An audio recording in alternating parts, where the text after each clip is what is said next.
जीवन उपरे नियंत्रण आनिबा पई एही 5M मंत्र को सर्वदा मने रखंतु। माउथ पाटी आपण कौन कहउछंती किपरि कहउछंती ताहा उपरे नियंत्रण रखंतु।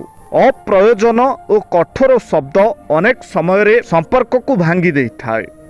माइंड मन मन हेउछि भावनार घर, तेणु निज चिंताधारा को सकारात्मक रखिबा अत्यंत आवश्यक।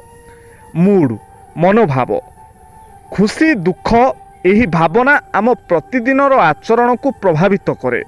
एथिपाई निज मनोभाव को उचित भावे नियंत्रण करिबा दरकार। म्यानर आचरण आपण केउठी किपरि व्यवहार करूछंती ताहा आपणक मूल्य व्यक्तित्व और संस्कार को प्रदर्शित करिथाए। तेणु सदा सर्वदा भद्र और मानविक आचरण रखंतु। मनी टंका धन अनिश्चित यह आसीबो एवं जीवो, तेणु धनर सठिक व्यवहार और संचय जरूरी।